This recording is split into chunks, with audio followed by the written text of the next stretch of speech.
Hey guys! Welcome back to my channel. It's me Purni. అందరూ ఎలా ఉన్నారు? బాగున్నారా? మేము మాత్రం చాలా బాగున్నాము. ఈరోజు చాలా సింపుల్‌గా ఎగ్ మసాలా కర్రీ ఎలా చేసుకుందామో చూద్దామా? ముందుగా 4 లేదా 5 గుడ్లు తీసుకుందాం. గుడ్లను మంచినీళ్ళలో వేసి మీడియం ఫ్లేమ్ మీద 10-12 నిమిషాలు ఉడికించుకోవాలి.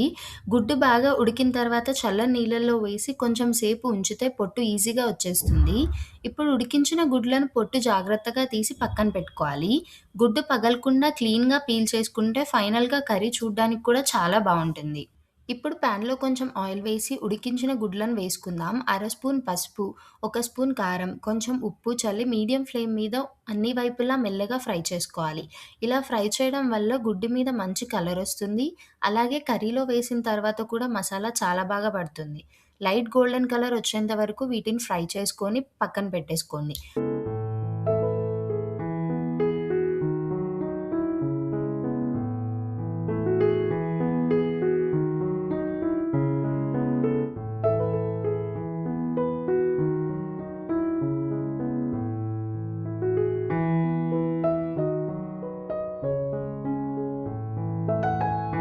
అదే ప్యాన్‌లో ఇంకొంచెం ఆయిల్ వేసుకొని, ఆయిల్ వేడైన తర్వాత కరివేపాకు, 4 లేదా 5 నిలువుగా కోసిన పచ్చిమిరపకాయలు యాడ్ చేసి కొన్ని సెకండ్స్ అలా ఫ్రై చేసుకోండి. ఇవి కర్రీకి మంచి స్మెల్‌నిస్తాయి. తర్వాత సన్నగా తరిగిన ఉల్లిపాయలు వేసేసుకొని మీడియం ఫ్లేమ్ మీద లైట్ గోల్డెన్ కలర్ వచ్చేంత వరకు ఫ్రై చేసుకోండి. ఈ స్టేజ్‌లో కొంచెం ఓపిక చాలా ముఖ్యం. ఉల్లిపాయలు బాగా వేగితేనే కర్రీకి టేస్ట్ అనేది బావుంటుంది.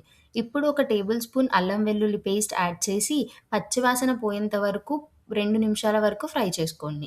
ఈ స్టెప్ చాలా ముఖ్యం. అస్సలు మిస్ చేయకండి. ఎందుకంటే ఇదే కర్రీకి ఫ్లేవర్‌నిస్తుంది. తర్వాత సన్నగా తరిగిన టమాటాలు యాడ్ చేసి బాగా కలుపుకోవాలి. టమాటాలు మెత్తగా అయ్యి ఆయిల్ పైకి తేలేంత వరకు మీడియం ఫ్లేమ్ మీద కుక్ చేసుకోండి. అప్పుడే గ్రేవీకి మంచి బేస్ రెడీ అవుతుంది.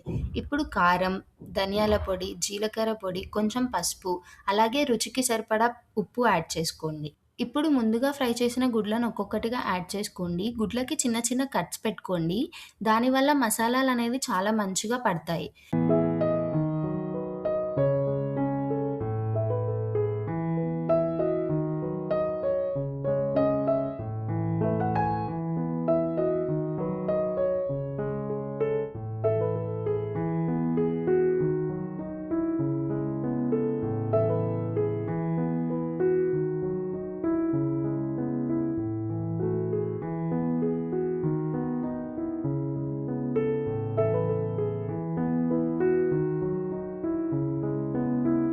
కర్రీని మూత పెట్టి మీడియం ఫ్లేమ్ మీద 10-15 నిమిషాలు సిమ్‌లో ఉంచేయండి.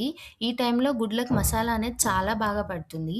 చివరిగా ఫ్రెష్‌గా తరిగిన కొత్తిమీర చల్లి మరో 2 నిమిషాలు సిమ్‌లో ఉంచుకొని దించేసుకోండి. అంతే అండి, ఎంతో రుచికరమైన ఎగ్ కర్రీ రెడీ. ఈ కర్రీని హాట్ హాట్ అన్నం, చపాతీతో తింటే చాలా బావుంటుంది. మీరు కూడా తప్పకుండా ఈ రెసిపీని ఇంట్లో ట్రై చేసి మీ ఎక్స్‌పీరియన్స్‌ని కామెంట్స్‌లో షేర్ చేయండి. వీడియో నచ్చితే లైక్ చేయండి, షేర్ చేయండి. ఇలాంటి మరిన్ని టేస్టీ రెసిపీస్ కోసం మా ఛానల్‌ని సబ్స్క్రైబ్ చేసుకోండి ఫ్రెండ్స్. Love you.